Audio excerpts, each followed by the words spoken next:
Assalamualaikum warahmatullahi wabarakatuh. Bertemu lagi dengan saya kali ini di pertemuan ketiga, yaitu tentang optimasi tanpa kendala.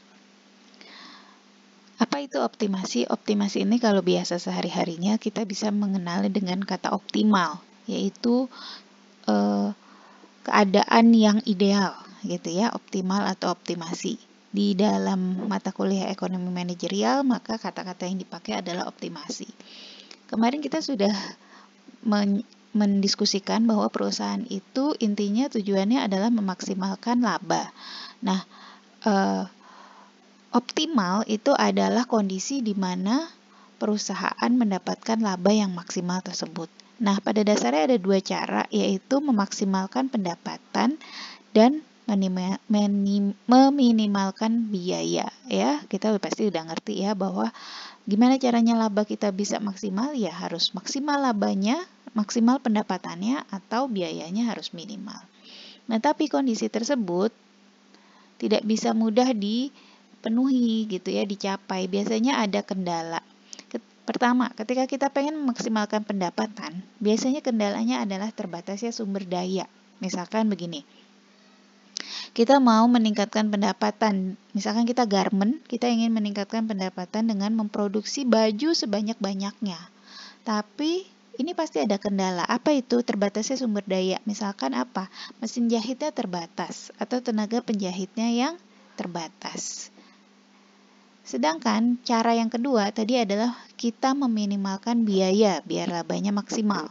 Nah, kalau kita mau pakai cara ini, biasanya kendalanya adalah kuantitas atau kualitas yang harus kita korbankan.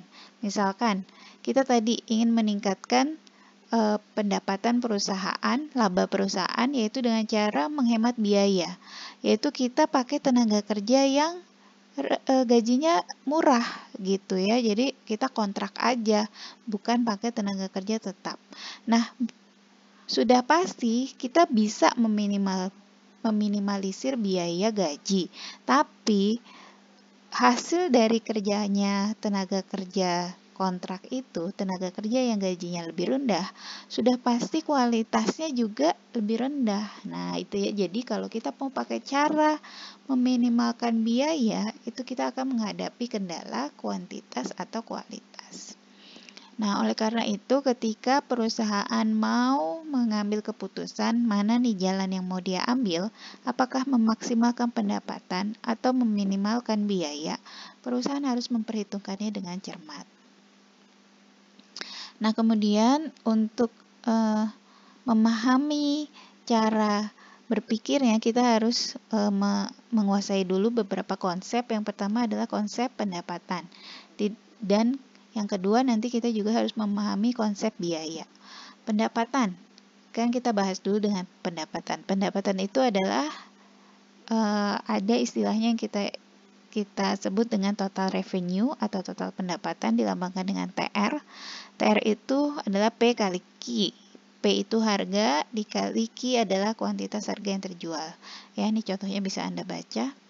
Kemudian konsep pendapatan yang kedua itu adalah pendapatan rata-rata atau AR. Itu adalah penerimaan setiap unitnya. Ya, rumusnya adalah AR sama dengan TR dibagi Q. Ya, contohnya Anda bisa lihat, Anda baca sendiri, mudah. Kemudian konsep pendapatan yang ketiga adalah pendapatan marginal atau MR. Ini adalah tambahan pendapatan yang diperoleh karena adanya tambahan penjualan sebesar 1 unit. Ya, MR rumusnya adalah TR2 dikurangi TR1 dibagi Q2 kurangi Q1 atau delta TR dibagi delta Q.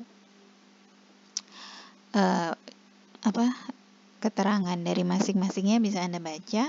Nah, sekarang kita lihat konsep pendapatan. Contoh cara menghitung marginal cost. Ya, ini misalkan ada sepatu, toko sepatu ya. Ketika dia menjual Q-nya 0, ketika dia menjual 0 sepatu, maka tentu dia tidak akan mendapatkan pendapatan. Maka TR-nya 0. Pendapatan rata-ratanya juga 0, pendapatan marginalnya juga 0. Kemudian yang nomor 2 kita lihat, ketika toko itu berhasil menjual 1 sepatu, Q-nya 1, diketahui bahwa total pendapatannya 90. maka pendapatan rata-ratanya adalah 90 juga. Dapat dari mana? AR adalah TR dibagi Q. 90 dibagi 1 hasilnya 90. Kemudian pendapatan marginalnya adalah 90. Dari mana? Nah, itu ada rumusnya ya. TR2 dikurangi TR1 dibagi Q2 kurangi Q1. TR2-nya 90 dikurangi 0, TR1-nya dibagi 1 dikurangi 0 sama dengan 90. Jadi pendapatan tambahan dengan lakunya 1 unit sepatu itu adalah 90 ya.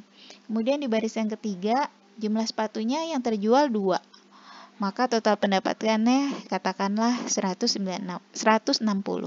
Maka pendapatan rata-ratanya per sepatu itu ada 160 dibagi 2 adalah 80. Kemudian pendapatan marginalnya yaitu kenaikan pendapatan dengan bertambahnya 1 unit sepatu yang terjual itu adalah 70. Dapat dari mana? Nah, itu ada rumusnya ya. 160 dikurangi 90 dibagi 2 kurangi 1. Kemudian yang baris keempat, ketika jumlah sepatu yang terjual itu ada 3 unit. Maka total pendapatannya adalah 210, itu diketahui ya. Maka AR-nya, pendapatan rata-ratanya 210 dibagi 3 sama dengan 70. Kemudian marginalnya, marginal revenue-nya adalah 50. Ya, 210 dikurangi 160, kenaikan TR dibagi kenaikan Q. Ya, sama dengan hasilnya 50. Demikian dulu untuk video ini, nanti akan bersambung pada video yang kedua. Terima kasih.